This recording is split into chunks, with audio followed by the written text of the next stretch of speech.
Welcome here. Grateful that you're with us this morning or whatever time of day you are watching. We are so grateful that we can be part of your spiritual growth wherever you are in the world. And we're glad that this is recorded and you can watch it as you are now live or at any part of the day. And I'm grateful for that. So let us know you're there.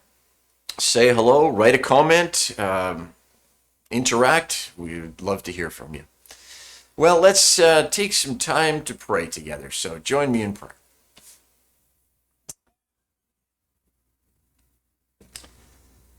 Oh, good morning, God. Thank you for another day. Thank you, God, that the sun shines at your command, or at least it rises at your command. This morning we see it shining. We're grateful for that. Thank you, God, for flowers opening up, birds chirping, trees blossoming, grass growing. God, we're grateful for this time of year. It just is encouraging and it's warm. We like that. So we're grateful. God, thank you for all that you do for us. Thank you for the measure of sleep we receive from you. Thank you for the measure of health and strength we have from you. God, we recognize that sleep, health and strength, our vitality in life comes from you. And we thank you for that. We thank you that you have created us with a certain amount, but also being disciples of Christ, we have your spirit in us. And you, by your power, by your grace, by your spirit in us, quickens us and grants us a vitality that we would not have on our own. And so, Jesus, today we ask that you would help us to live in your vitality and live in your life. That, Jesus, you would fill us with your spirit and that we would walk in divine life today, being used of you, guided by you, helped by you, that we would hear you, and that, Jesus, we would know you more today. God, we're grateful for your word that you've given us, all the words that you've spoken to us. Thank you that you want us to know who you are. Thank you that your desire is that we understand you more, know you more, love you more, spend more time with you. Thank you that that's always your plan. And thank you that you're always available to us. Thank you that we don't have to wait in line or take a number or wonder what your operating hours are, but you are always available. You never sleep, nor do you slumber. So we thank you for that. God, we ask that you would be guiding us this week. God, some are preparing for surgeries, some are recovering, some are wondering if they need any. God, whatever state of body we're in, I ask, Jesus, that you would help us, that you would lead us, that you would quicken us, that you would encourage us, strengthen and heal. I pray that you be preparing Steve for his surgery tomorrow, and that God, he would be ready. His body would, his mind would, his spirit would. And that you would prepare both him and you would prepare the whole medical team that will be performing that surgery. So may it go well. May it do what it's supposed to do. God, we ask that you would help him to recover from it well. God, for those on all sorts of medications, for all sorts of kinds of things, we ask, God, that you would be at work in their bodies, that the medication would do what it's supposed to do, and that, God, you would minimize the side effects, that you would maximize the effectiveness, that, God, you would use the medicine to bring about health and strength and wholeness and wellness again. God, for those grieving the loss of loved ones, we ask that you would be comforting them. Thank you that you promise that you are the comforter and that you comfort us. And so I ask, Jesus, that you would continue to pour out your comfort and mercy and kindness upon those who are grieving for whatever reason it is. Jesus, just thank you for overseeing all of our lives and being the foundation of our life. Thank you that we don't have to depend upon circumstances in life to make us happy or well or secure or content, but that all comes from you in a relationship with you. That even if all things are against us, you are for us. And if you are for us, well, who really can be against us? And so we're glad that we know that you are for us and that you desire what's best for us and that you love to give good gifts to us and that it is your desire to continue to pour your love and your grace and your kindness upon us. So God, help us to receive that from you, to not take it in vain, but God, to be thankful, to be humbled, to be your servants, your people. So God, use us to the degree and measure that you have set us aside to be used. Use us to the full measure. Build your kingdom through us. And God, continue to draw us nearer. So we ask these things and we pray them. Look forward to your answers. In your name, Jesus. Amen. Okay, well, today we are continuing in the book of Exodus, and we have a long story to tell in the book of Exodus, starting in chapter 32 and going all the way through the end of chapter 34. So let me begin telling you the story. You can follow along in your Bible, Exodus 32 through chapter 34. Moses has been up on the mountain. He's been up on the mountain for close to 40 days now. And he's gone up to this scary mountain to be in the presence of God with thick clouds and thunder and lightning and the mountain shaking. I mean, it looks like a dangerous place to be, but there's Moses up there talking to God, meeting with God, getting instructions from God. God is writing on tablets of stone the law, the 10 Commandments, and he's up there. The people are beginning to wonder what's happened to Moses. He's been up there a long time. I mean, it's over a month now. He didn't bring any food with him. He didn't bring a water bottle with him. Is he even alive? Maybe he's dead. Maybe Moses doesn't even exist anymore and he's not coming back. And here's what they do. Chapter 32. When the people saw that Moses was so long in coming down from the mountain, they gathered around Aaron and said, "Come, make us gods who will go before us. As for this fellow Moses who brought us up out of Egypt, we don't know what has happened to him." That phrase, "as for this fellow Moses," is actually a slight. It's a sign of disrespect for Moses. This fellow, this Moses guy, that guy, we don't know what's happened to him. So they want Aaron to make them a god. So Aaron says to them, "Okay, everybody, give me your gold earrings." There's a lot of gold flying around the camp. You'll remember that before this, they took offering for building the tabernacle, and they collected gold and silver and all sorts of things. So apparently there were still lots of gold earrings left behind, or perhaps it was a lot of the people who said, "No, I'm not going to give to the tabernacle." Maybe it's those folks who didn't give to the tabernacle who still have all the gold earrings, and they want their own god.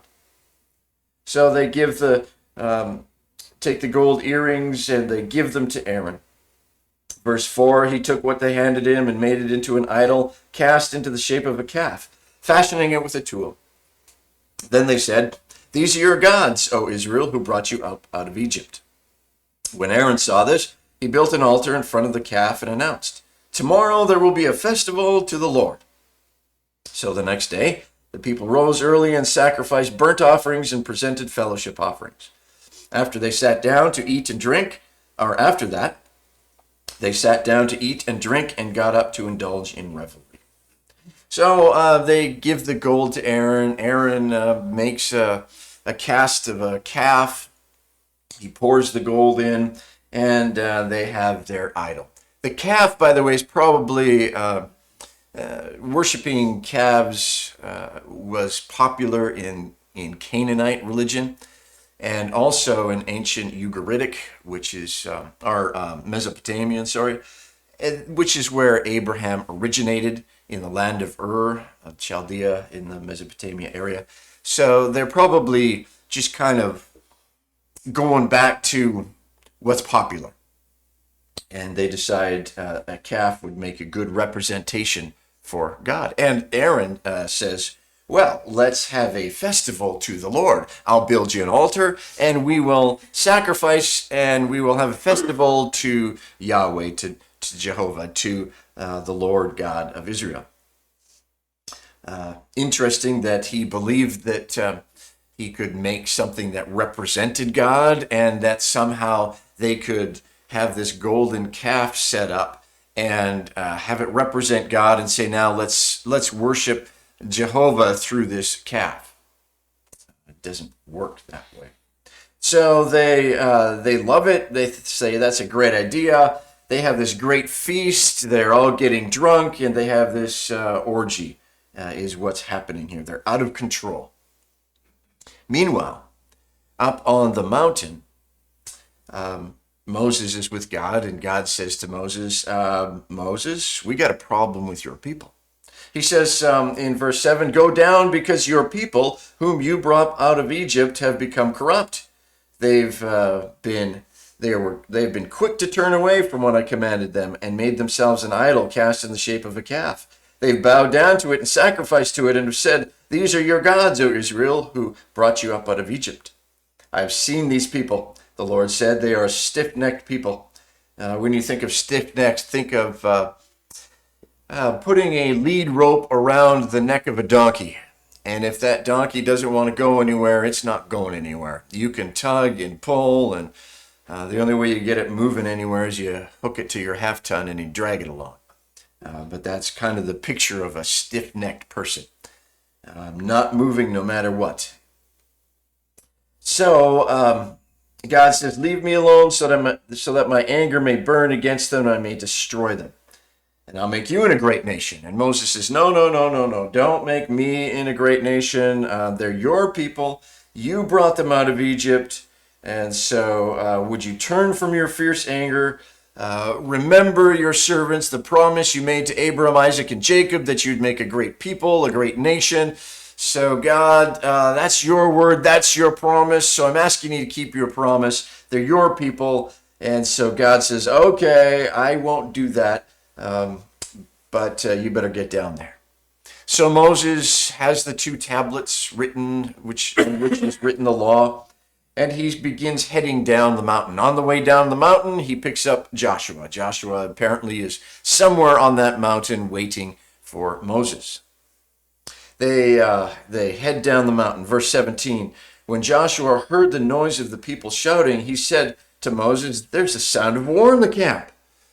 For Joshua, he had no idea what was going on. Moses, of course, did, because God told Moses what was happening. And Moses said, no. There's no war going on. That's not the shout of victory, nor is it the shout of defeat. That's the shout of revelry. That's the shout of orgy. That's the shout of people losing control. And so Moses approaches the camp. He gets there. He sees the calf. He sees the dancing. Understand what he's seeing, okay?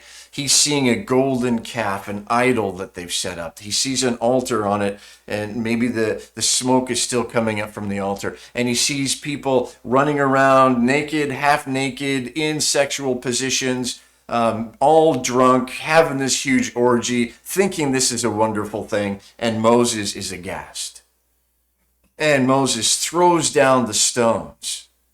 Like, you guys aren't even worthy to know this covenant. You guys are clearly not able to keep this covenant. He throws down the stones. He goes to Aaron. He says, what in the world are you doing? Like, Aaron, how is it that you got into position to put these people in this position? What is going on?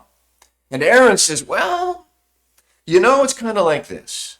Like, Moses, it's not really my fault. You know these people. Well, they just want to do what they want to do. They're inclined this way. So I said, hey, give me some gold. I mean, Moses, you were up there a long time.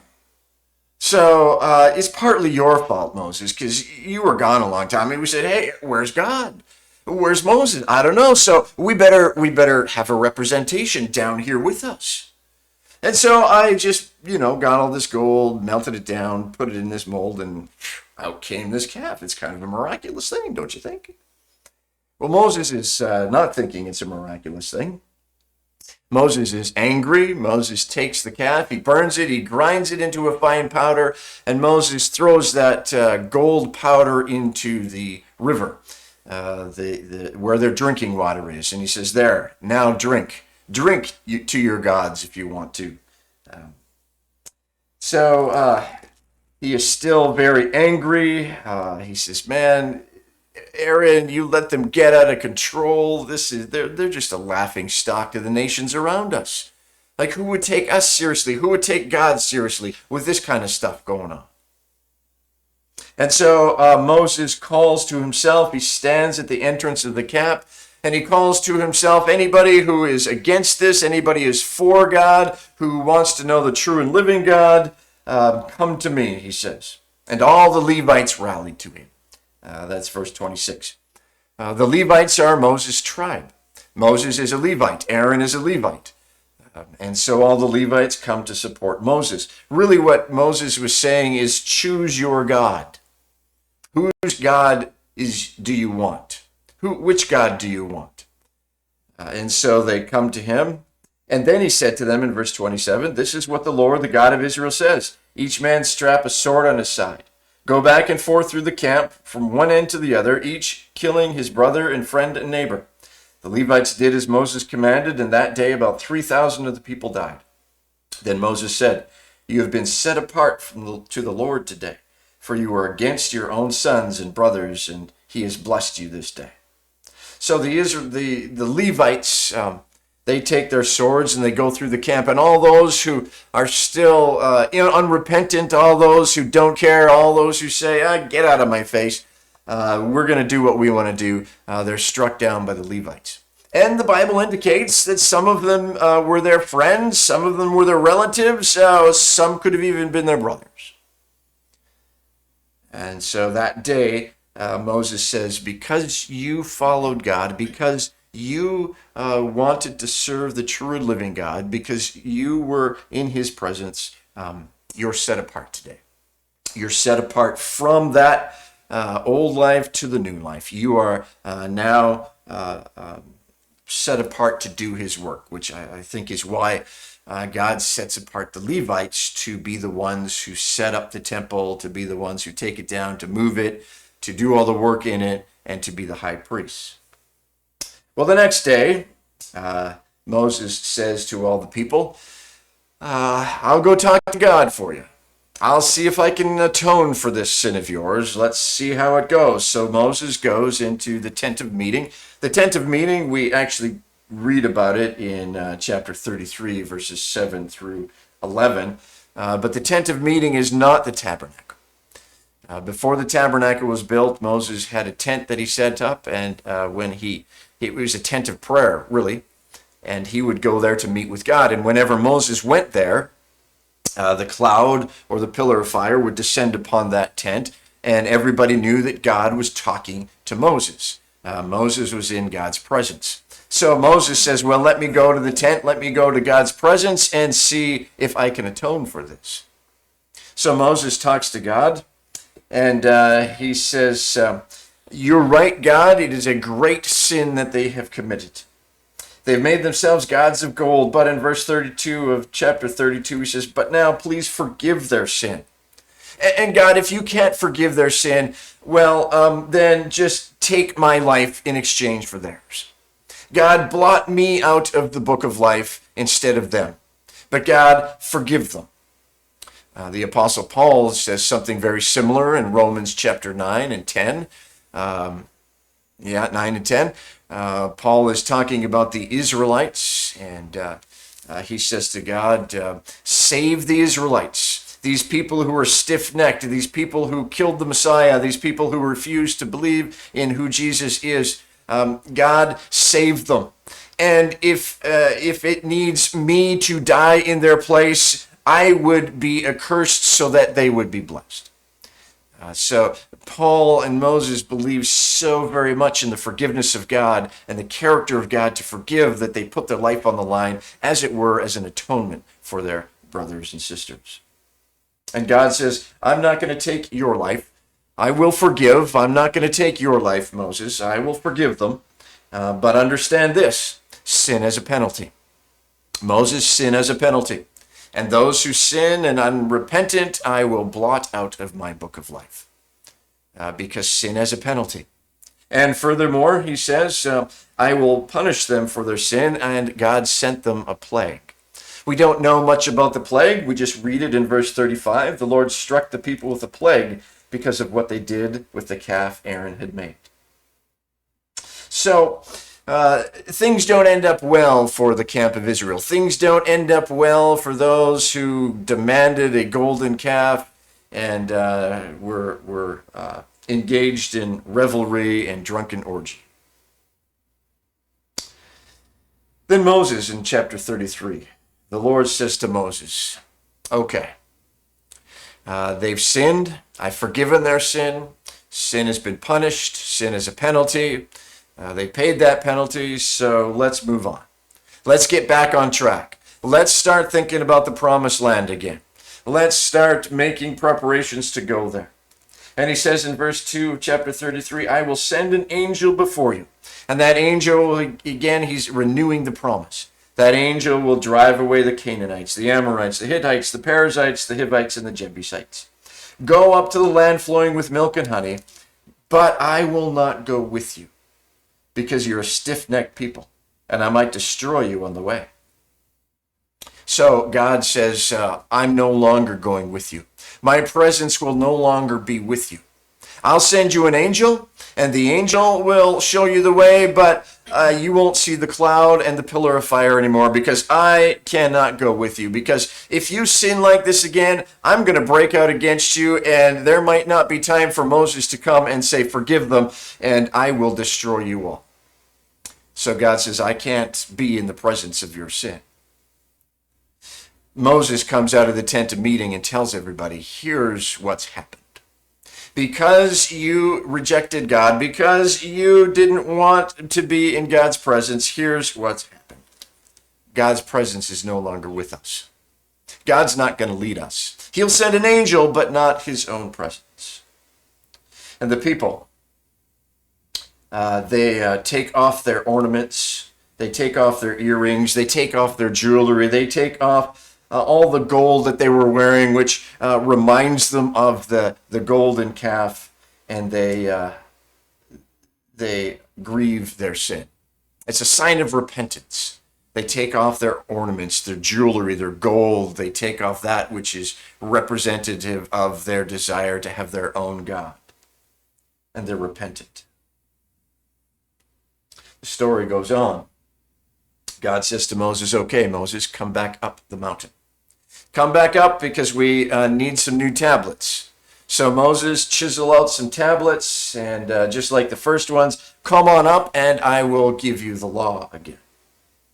So Moses does that. He goes on up, and Moses begins to plead with God. Moses says, look, God, I know they did wrong. I know they're sinful. I know they're stiff-necked. But you're God. And we can't go on if you don't come with us. God, it's great that you want to send an angel, but I can't lead these people without your presence. And these people can't go on without your presence. God, it's all about you. And we can't do it without you. And he says in 33 and verse 13, if you are pleased with me, teach me your way so that I may know you and continue to find favor with you. Remember that this is your people. In verse 14, the Lord replied, my presence will go with you, and I will give you rest. Then Moses says, if your presence doesn't go with us, do not send us from here. Verse 16, how will anyone know that you are pleased with me and with your people unless you go with us? What else will distinguish me and your people from all the other people on the face of the earth? God, if you don't go with us, if we don't have your presence, how is anybody to know who you are? And the Lord said to Moses, I will do the very thing you have asked, because I'm pleased with you, and I know you by name. In other words, you're my friend. I know you. We spend time together, and I love you, and I want to do what you ask me to do, because what you ask me to do is a good thing. Because Moses, you're asking me to be glorified in these people. You're asking me to show my glory to the world around. Moses, that's a good thing. And so Moses, I agree with you. And then Moses says one more thing. He says, Lord, show me your glory in verse 18. Jesus, God, show me your glory. I know that you're glorified, God. I want the world around to see your glory and to know your presence. But God, would you help me? Would you show me your glory? I want to know you in even deeper ways. And God says, I will cause all my goodness to pass in front of you, and I'll proclaim my name, the Lord, in your presence. I will have mercy on whom I have mercy, and I will have compassion on whom I have compassion. And then we have the same parallel passage in 34 verse 5. This is the same event, just told in a slightly different way. Then the Lord came down in the cloud and stood there with him and proclaimed his name, the Lord. And he passed in front of Moses, proclaiming, the Lord, the compassionate and gracious God, slow to anger, abounding in love and faithfulness, maintaining love to thousands and forgiving wickedness, rebellion, and sin. Yet he does not leave the guilty unpunished. He punishes the children and their children for the sin of the fathers to the third and fourth generation.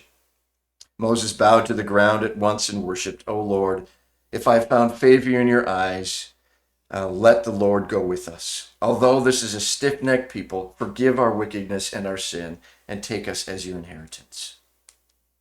So again, Moses pleads, and Moses says, we need your presence. We can't go on without you. It's all about you, God, not us. Forgive us for making it about us. And God says, I will show you my glory. I will invite you into my presence in deeper ways you've ever known, and I will tell you who I am. So God causes Moses to be up on a rock, and God says, I'll cause, back in chapter 33, verse 19, I will cause all my goodness to pass in front of you, and I will proclaim my name, the Lord, in your presence. And then in verse 21, the Lord said, there's a place near me where you may stand on a rock. When my glory passes by, I will put you in a cleft in the rock and cover you with my hand until I've passed by. Then I will remove my hand and you will see my back, but my face must not be seen. So God says, Moses, I will show you my glory. I will give you a glimpse of who I am. I will invite you deeper and deeper into my presence. And so God passes by. Moses is in awe. Moses knows God in deeper ways. Moses experiences the presence of God like he's never experienced before. And God says in chapter 34, verse 10, I am making a covenant with you. Before all the people I will do wonders never done in any nation in all the world. The people living among you will see how awesome is the work that I, the Lord, will do for you. He's renewing the covenant. He's saying, yes, you guys sinned, and I've atoned for it. And let's renew the covenant. I am still your God, and you are still my people, and I still will bring you into the land of the promise, and I will go with you. And I will do wonders that you will not have never thought of or imagined. And the world around will know my glory. What you just saw, Moses, I want to show the whole world. I want your people and the people of the world to see that glory. Only, he says in verse 11, obey what I command you today. He's renewing the covenant. I will do all this, but you've got to remember, you have to obey. There's your part that you play in this. You've got to want it. You've got to want to know me. You've got to want to obey me. You've got to follow me. There's a part that you play. It didn't work out so well just last week with those people, but understand, if we renew the covenant, I will still do my part, and I expect you to do your part. And then he goes on in the rest of chapter 34, again, to give a few more laws. Remember, here's the covenant. Let me give you a few more laws. He talks about the festivals. Remember, they've just come off of this festival they've just made for themselves. Aaron says, hey, let's have a festival to the Lord with his calf. And their festival is a drunken orgy. And God says, that's not the kind of festival that honors me. That's not the kind of festival I'm asking. That's not the kind of festival that my presence will accept. And so he says, here's the feasts, here's the festivals I want you to celebrate. And then he moves into the offerings and sacrifices. And here's the appropriate offerings and sacrifices. Not the ones that you sacrificed to a golden calf and you thought you could, but here's the appropriate ones. And then in verse 27 of 34, the Lord said to Moses, write these down. For in accordance with these words, I have made a covenant with you and with Israel. Moses was there 40 days and 40 nights without eating bread or drinking water. And he wrote on the tablets the words of the covenant, the 10 Commandments. This is the second time that Moses is up on the mountain for 40 days. So they've renewed the covenant. They're back on track. And then we have this little portion from 29 to the end of the chapter, to the end of chapter 34, which talks about the radiant face of Moses.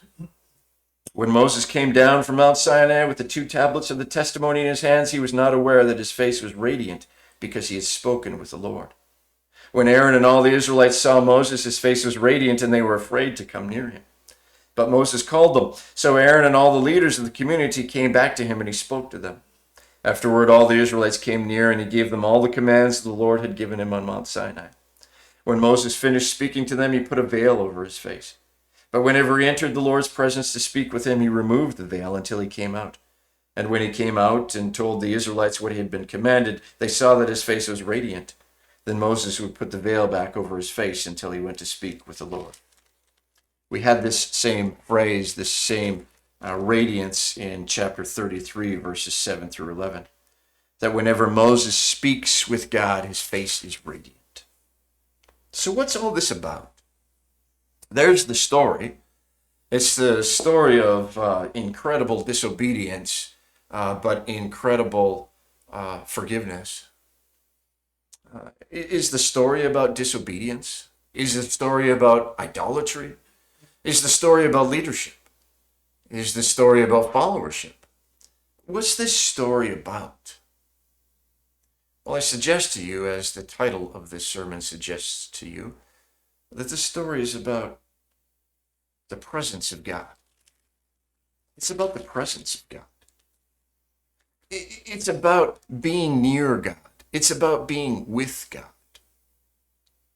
It's interesting to me that it all starts out in chapter 32 when the people saw that Moses was no longer, was so long in coming down from the mountain, they gathered Aaron. Moses had been away. Moses to them represented the presence of God. He would go into the tent of meeting and the cloud would come into the tent of meeting and they'd know God's presence was there. Well, God's presence wasn't with them. God's presence was up with Moses on the mountain. And it's interesting that they lose sight of God's presence and they say, well, we need God's presence. And so they decide to make their own. Every nation in the ancient Near East had to have a God. The center of life was God. I think the center of life is God for every one of us in all our modern nations. God has created us with this yearning to know God. Every single person on earth wants to know God or a God. Every single person on earth, whether they say they believe in God or not, or they're atheistic or not, there's a sense of needing a higher power. A sense of needing a greater force than themselves. There's a sense of wanting to be blessed by some sort of force beyond themselves, whether they call it luck or lady luck or Mother Nature or whatever they want to call it. There's a sense in all humanity that wants the presence of God. The Israelites want the presence of God. And so they want to set up a God because they wanted presence of God. So they set up a golden calf and they call it God, or at least representing God. I think that in some ways we do that as well. It's not that we melt down gold and make idols and put them in our house, but there's a sense in which we like to set up God in our life so that God will bless us, so that we can do what we want to do because it's okay by the God we set up. See, why did the Israelites why did they need a God? Why didn't they just have their drunken orgy on their own? Why involve the presence of God? Because they wanted to believe that what they were doing was pleasing to their God. They didn't want the presence of the true God, but they wanted the impersonation of God. They wanted the imposter God. I suggest to you that we as disciples of Christ, not only those who aren't disciples, but even as disciples of Christ, we like the imposter God in our life. We settle for the impersonation of God in our life because we like to do what we like to do. And we want the presence of God when the presence of God blesses what we do. We want the presence of the true God. We want the presence of Jesus in our life when Jesus agrees with what we do.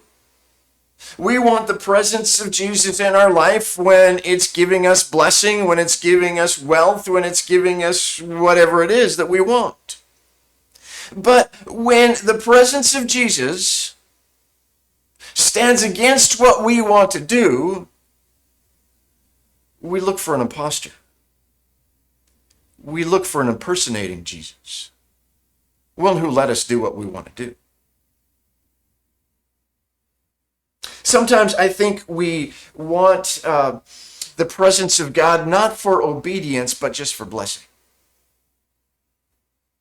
We want the presence of Jesus in our life for blessing, but not necessarily for obedience. And so when it comes to obedience, when it comes to Jesus saying, you've got to change this in your life, when it comes to Jesus saying, I don't want you to do that, but we still want to do it and we don't want to change, we say, well, okay, I really don't want the presence of Jesus that much anymore. I'll settle for the imposter.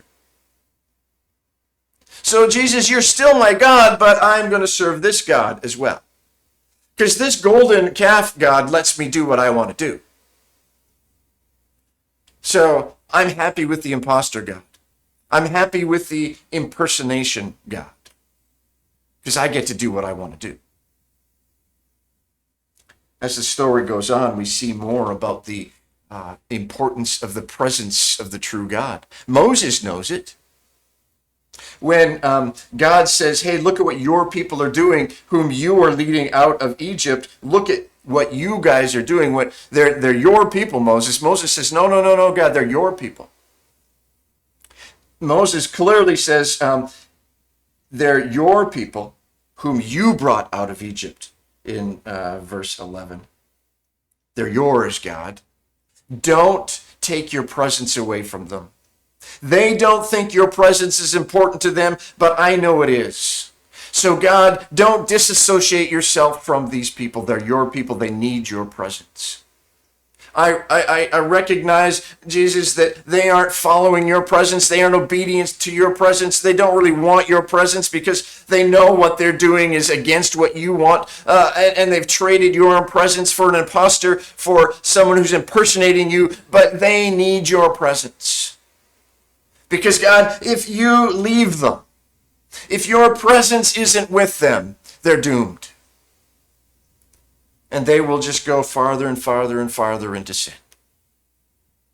Because the reality is, without the presence of God, sin abounds.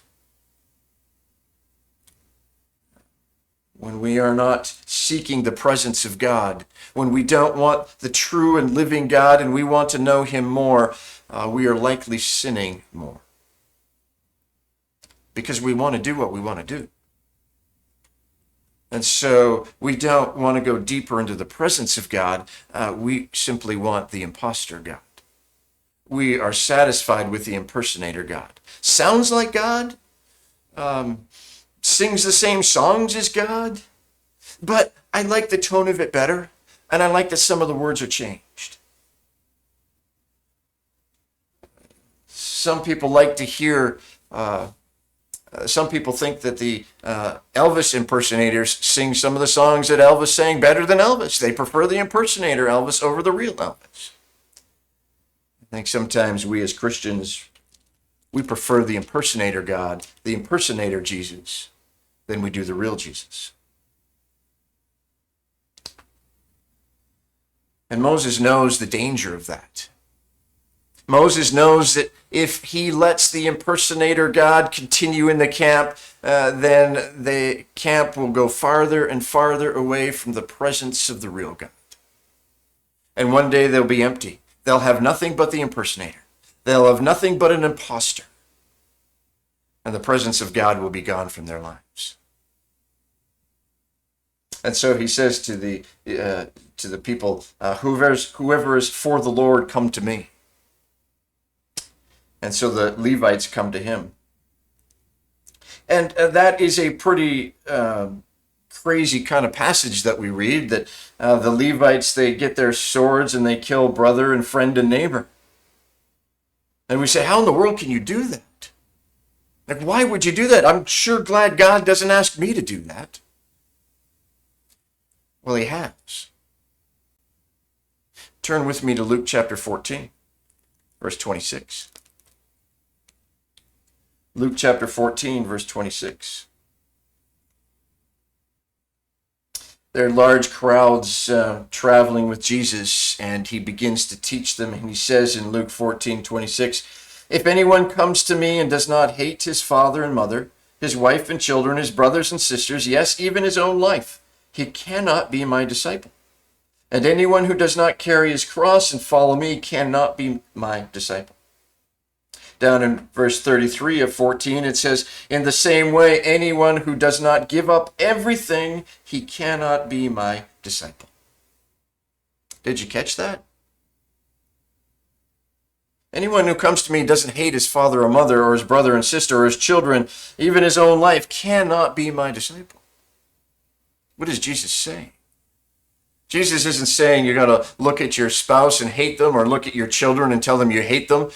He's not saying that. But he's saying, in comparison to your love to me, you aren't going to love them nearly as much. And Jesus is saying, I am God. My presence is what you need more than anything else. Do you love being in my presence more than you love being in the presence of your spouse? Do you love being in my presence more than you love being in the presence of your children? Do you love being in my presence more than you love being in the presence of anyone else in this world? Do you love my words, my ways, and my will more than anyone else? If you do, then follow me.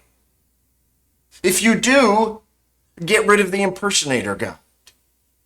But the reality is, many times we don't.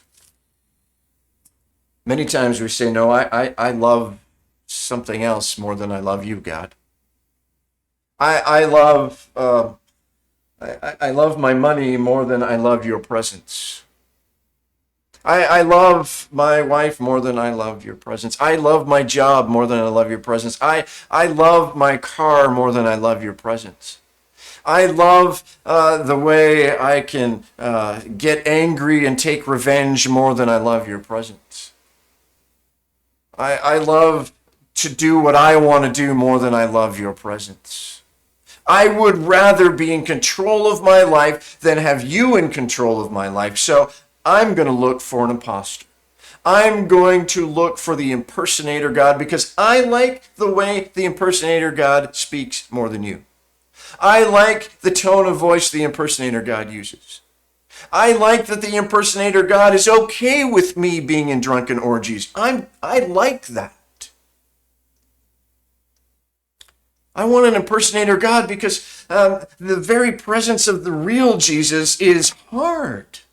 It's difficult. It's challenging. And I'm not sure that I'm ready to give it all up. See, look what Galatians 2:20 says. I have referred to Galatians 2:20 a fair amount. Paul says, I have been crucified with Christ. I no longer live, but Christ lives in me.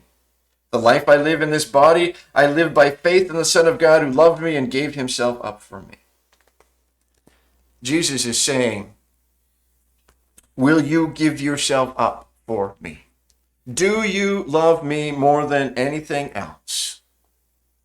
Or would you rather give up the true presence of God for the presence of an impersonator? Israel did. Israel said, we prefer the imposter, the impersonator, because we can do whatever we want to do. And he's fine with it.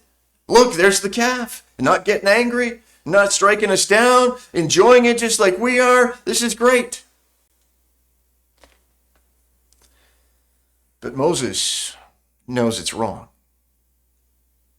Moses wants the deeper life. There's a deeper Christian life. There's a life that is more than just convenience, but it's cost.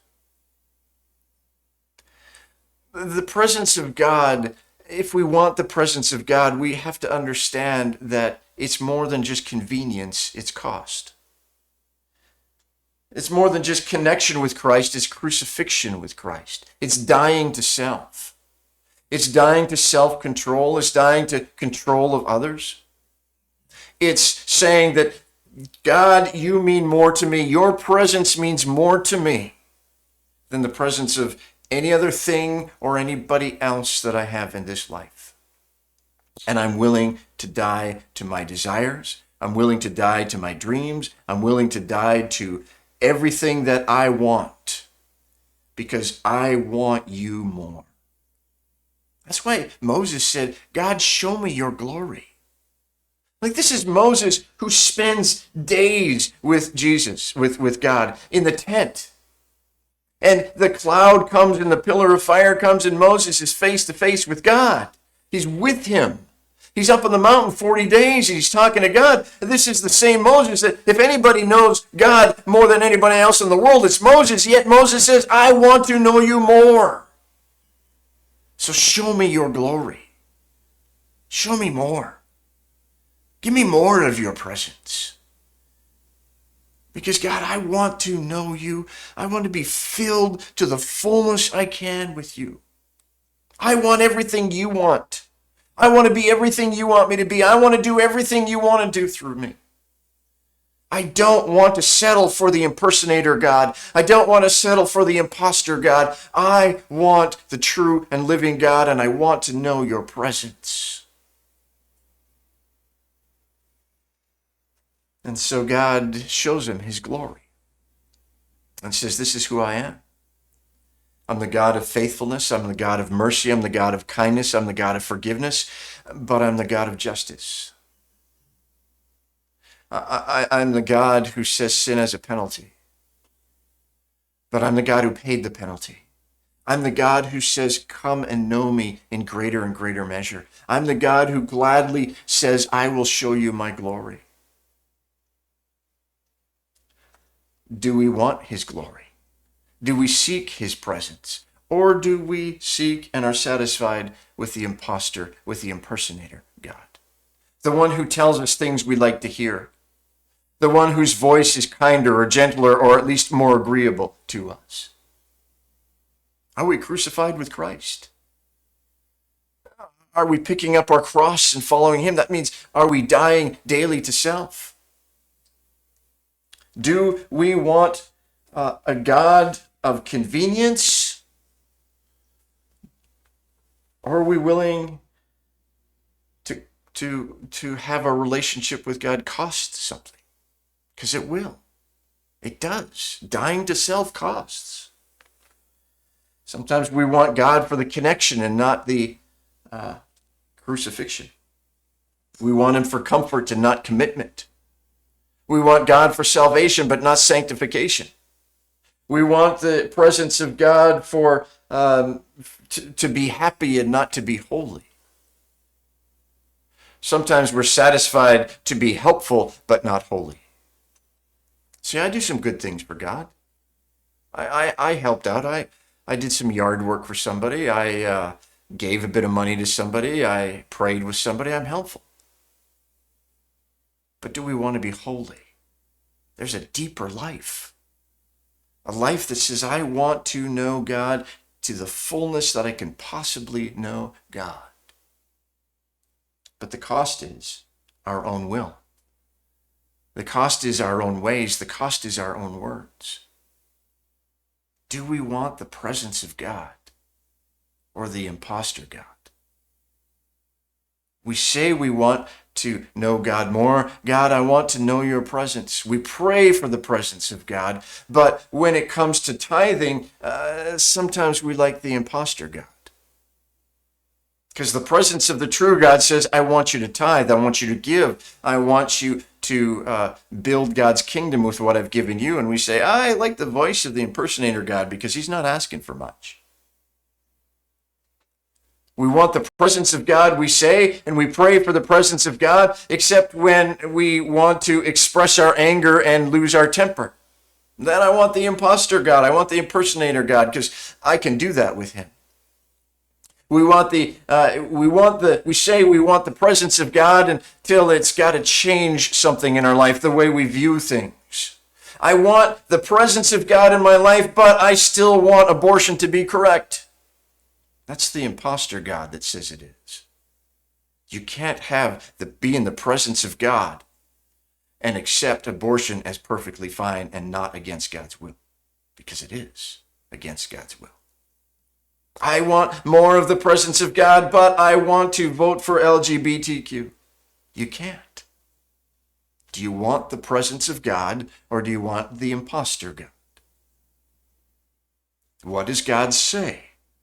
If you want the presence of God, you need the words of God, the will of God, and the ways of God. I say I want the presence of God in my life, but I still want to control my own life. I want to control everybody else's life. I want to be in control. Then you can't have the presence of God and be in control.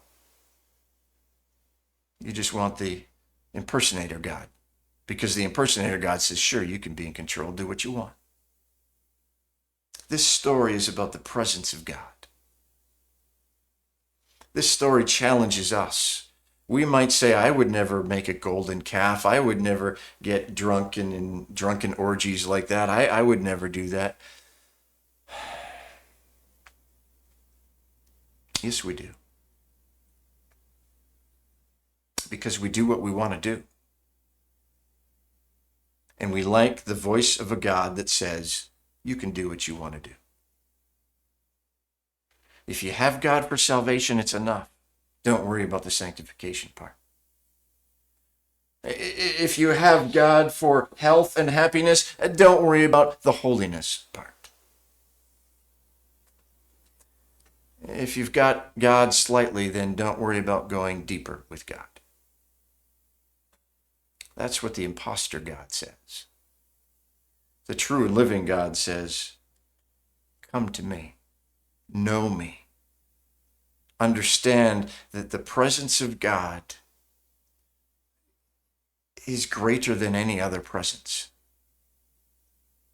Do we love being in the presence of God more than we love being in the presence of sin? That's what it comes down to. Who are we going to choose? Do we love God more than any other thing or any other person? Or are we satisfied with an impersonator? You need to choose. Do you want the deeper life? I know sometimes we get scared about that. We don't want to know God more because we're afraid of what it will cost and what he'll take away. Can I tell you, the riches of earth do not even compare to the least of the kingdom of heaven. We won't lose a thing by losing control or losing our will or losing our ways. To give up to God is to gain everything that God wants to give us. His presence is far and beyond, it's just far and beyond anything that we can hold on to. The presence of God is calling us, is inviting us to step away from the impersonator gods. Choose him. Choose God, Jesus, the true and living God. Stop listening to the impersonators. I know it's hard. I know it's going to change. I know transformation means choices. But that's what God's asking us to do. Choose Jesus and his presence in ever-increasing glory and walk with him only. Because the imposter God, the impersonator God, not worth it. Let me pray.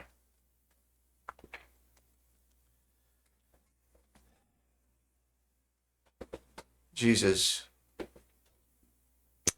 it is challenging to follow you. It's challenging to the degree that we really enjoy what we're doing now, and when we know that it's against your will, it's hard to give up. But Jesus, please save us from the thought that we are following you when we hear the imposter and the impersonator.